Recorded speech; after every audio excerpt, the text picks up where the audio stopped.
ಅವರದು ಎನ್ನಲಾದಂತಹ ಅಶ್ಲೀಲ pen drive ಪ್ರಕರಣಕ್ಕೆ ಸಂಬಂಧಪಟ್ಟಂತೆ ಎಸ್ಐಟಿ ಅಧಿಕಾರಿಗಳು ತನಿಖೆಯನ್ನು ಚುರುಕುಗೊಳಿಸಿದ್ದಾರೆ. ಪ್ರಮುಖವಾಗಿ ಎಸ್ಐಟಿ ಮುಂದೆ ಮತ್ತೆ 5 ಸಂತ್ರಸ್ತೆಯರು ಹಾಜರಾಗಿದ್ದಾರೆ. ಡಿವೈಎಸ್ಪಿ ಪ್ರಭಾವತಿ ಮುಂದೆ 5 ಸಂತ್ರಸ್ತೆಯರು ಹಾಜರಾಗಿದ್ರು ಅನ್ನೋದರ ಮಾಹಿತಿ ಕೂಡ ಲಭ್ಯ ಆಗ್ತಾ ಇದೆ.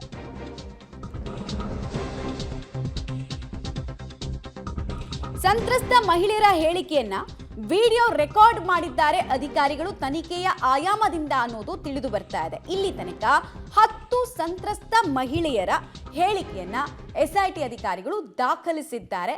5 ಸ್ಟೇಟ್ಮೆಂಟ್ಗಳನ್ನ ವಿಡಿಯೋ ರೆಕಾರ್ಡ್ ಕೂಡ ಮಾಡಿದ್ದಾರೆ. ಟೋಟಲ್ 10 ಜನರನ್ನ ಫೈಂಡ್ ಔಟ್ ಮಾಡಿದ್ದಾರೆ. ಜೊತೆಗೆ 10 ಜನ ವಿಕ್ಟಿಮ್ಸ್ ಅನ್ನ ಹಲವು ಪ್ರಶ್ನೆಗಳನ್ನ ಕೂಡ ಕೇಳೋ ಪ್ರಯತ್ನವನ್ನು ಮಾಡಲಾಗಿದೆ. ಅಂದ್ರೆ ಮ್ಯೂಚುವಲ್ ಕನ್ಸೆಂಟ್ ಆಯ್ತು ಅಥವಾ ಆಮಿಷನ ಅಥವಾ ದುರ್ಲಾಭ ಪಡೆದಿರೋದ ಪರಿಸ್ಥಿತಿ ಇದು, ಈ ತರ ಅನೇಕ ಪ್ರಶ್ನೆಗಳು. ಹೇಗೆ ಕಾಂಟ್ಯಾಕ್ಟ್ ಆಯ್ತು, ಏನ್ ಮಾಡಿದ್ರು, ನಿಜವಾಗ್ಲೂ ಅವರೇನಾ ಅಥವಾ ಅವ್ರ ಜೊತೆಗೆ ಬೇರೆ ಯಾರಾದ್ರೂ ಇದ್ರಾ, ಮತ್ತೆ ಈ ಪೆನ್ ಡ್ರೈವ್ ನಲ್ಲಿದ್ದಂತಹ ಡೇಟಾ ಎಲ್ಲಿಂದ ಎಲ್ಲಿ ಕಾಪಿ ಆಯಿತು, ಯಾರ ಮೊಬೈಲಲ್ಲಿ ರೆಕಾರ್ಡ್ ಆಗಿತ್ತು, ರೆಕಾರ್ಡ್ ಆಗಿದ್ದು ಗೊತ್ತಿತ್ತಾ ಗೊತ್ತಿಲ್ವಾ, ಈ ಥರ ಪ್ರಶ್ನೆಗಳನ್ನು ಕೇಳಿದ್ದಾರೆ. ಡೀಟೇಲ್ಸ್ ಕೊಡ್ತಾರೆ. ಮುರಳಿ ಇನ್ವೆಸ್ಟಿಗೇಷನ್ ಇನ್ಸೈಡ್ ಡೀಟೇಲ್ಸ್ ಏನೇನು ಲಭ್ಯ ಆಗ್ತಾ ಇದೆ ಸದ್ಯಕ್ಕೆ? 10 ಜನ ಸಂತ್ರಸ್ತಿಯರ ಹೇಳಿಕೆ ದಾಖಲಾಗಿದೆ. ಬಟ್ ಇಲ್ಲಿ ತನಕ ಅಧಿಕೃತ ಕಂಪ್ಲೇಂಟ್ ಒಬ್ಬರು ಕೊಟ್ಟಿದ್ದಾರೆ. ಸೊ ಹೇಗೆ ನೋಡ್ಬೋದು ಈ ಪ್ರಕರಣವನ್ನು ಹಾಗಾದ್ರೆ? ಮಮತಾ, ಖಂಡಿತವಾಗಿಯೂ ಕೂಡ. ಯಾಕೆಂದರೆ SIT ಅಧಿಕಾರಿಗಳಿಗೆ ಈಗ 2 ವಿಚಾರಣೆಯನ್ನು ಮಾಡ್ತಾ ಇರುವಂಥದ್ದು. ಒಂದು ಲೈಂಗಿಕ ದೌರ್ಜನ್ಯದ ಪ್ರಕರಣ, ಈಗಾಗಲೇ ಅದು FIR ಆಗಿರುವಂಥದ್ದು. FIR ಆಗಿರುವಂಥ ಪ್ರಕರಣ ಇದೆ. FIR ಆಗಿರೋ ಪ್ರಕರಣಕ್ಕೆ ಸಂಬಂಧಪಟ್ಟಂತೆ ಆರೋಪಿಗಳು ಇಬ್ಬರಿಗೂ ಕೂಡ ನೋಟಿಸನ್ನು ಕೊಟ್ಟಿದ್ದಾರೆ. ಜೊತೆಗೆ ಸಂತ್ರಸ್ತೆಯ ಹೇಳಿಕೆಗಳನ್ನು ಕೂಡ ಪಡ್ಕೊಂಡಿದ್ದಾರೆ. ಜೊತೆಗೆ ಸಂತ್ರಸ್ತೆಯನ್ನು ಇವತ್ತು ಮಧ್ಯಾಹ್ನ ಹೊಳೆನರಸೀಪುರದ ಮನೆಗೆ, ಅಂದರೆ ಇನ್ಸಿಡೆಂಟ್ ನಡೆದಂಥ ಜಾಗ ಏನಿತ್ತು ಅಲ್ಲಿಗೆ ಕರೆದುಕೊಂಡು ಹೋಗಿ ಅಲ್ಲಿ ಮಾಜರ್ ಮಾಡೋ ಪ್ರಕ್ರಿಯೆಗಳನ್ನು SIT ಅಧಿಕಾರಿಗಳು ಮಾಡ್ತಾ ಇರುವಂಥದ್ದು. ಅದನ್ನು ಹೊರತುಪಡಿಸಿ ಅಂದರೆ ಈಗ ಏನು ಸಾಮಾಜಿಕ ಜಾಲತಾಣಗಳಲ್ಲಿ ಜೊತೆಗೆ ಬೇರೆ ಬೇರೆ ಕಡೆಯಲ್ಲಿ ವೈರಲ್ ಆಗಿರುವಂತಹ ವಿಡಿಯೋ ತುಣುಕುಗಳೇನಿತ್ತು, ವಿಡಿಯೋ ತುಣುಕುಗಳಿಗೆ ಸಂಬಂಧಪಟ್ಟಂತೆ ಪ್ರತ್ಯೇಕವಾಗಿ ಅದನ್ನು ಕೂಡ ವಿಚಾರಣೆಯನ್ನ ಮಾಡ್ತಾ ಇದ್ದಾರೆ.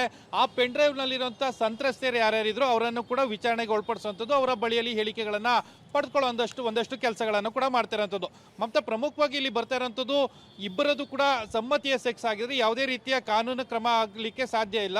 ಆ ರೀತಿ ಏನಾದರೂ ಅವರು ಹೇಳಿಕೆಗಳನ್ನು ಕೊಟ್ಟರೆ SIT ಅಧಿಕಾರಿಗಳು ಯಾವುದೇ ರೀತಿಯ ಮುಂದುವರಿಕೆ ಕೂಡ ಸಾಧ್ಯ ಇಲ್ಲ. ಅಂದರೆ ಈ ಎಲ್ಲ 10 ಸಂತ್ರಸ್ತೆಯರು ಅದೇ ರೀತಿಯ ಹೇಳಿಕೆಯನ್ನು ಕೊಟ್ಟಿದ್ದಾರಾ, ಮತ್ತು ಬೇರೆ ರೀತಿಯ ಹೇಳಿಕೆಗಳನ್ನು ಕೊಟ್ಟಿದ್ದಾರೆ. ಜೊತೆಗೆ ಅಧಿಕಾರ ದುರುಪಯೋಗ ಪಡ್ಕೊಂಡು ಅವರನ್ನು ಬೆದರಿಸಿ ಈ ರೀತಿಯ ಲೈಂಗಿಕ ದೌರ್ಜನ್ಯ ಮಾಡಲಾಗಿದೆಯಾ ಮತ್ತು ಸಂಭೋಗ ನಡೆಸಲಾಗಿದೆಯಾ, ಈ ಎಲ್ಲ ವಿಚಾರಗಳನ್ನು ಕೂಡ ಸಂತ್ರಸ್ತೆಯ ಬಳಿಯಲ್ಲಿ ಹೇಳಿಕೆಯನ್ನು ಪಡ್ಕೊಳ್ಳೋ ಒಂದಷ್ಟು ಪ್ರಯತ್ನಗಳನ್ನು ಮಾಡ್ತಾ ಇರುವಂಥದ್ದು. ಅವರು ಯಾವ ರೀತಿಯ ಹೇಳಿಕೆಗಳನ್ನು ಕೊಡ್ತಾರೆ ಆ ಹೇಳಿಕೆಗಳನ್ನು ಆಧರಿಸಿ SIT ಅಧಿಕಾರಿಗಳು ಮುಂದಿನ ಕ್ರಮವನ್ನು ಕೈಗೊಳ್ಳುವಂಥ ಸಾಧ್ಯತೆಗಳು ಹೆಚ್ಚಾಗಿರುವಂಥದ್ದು.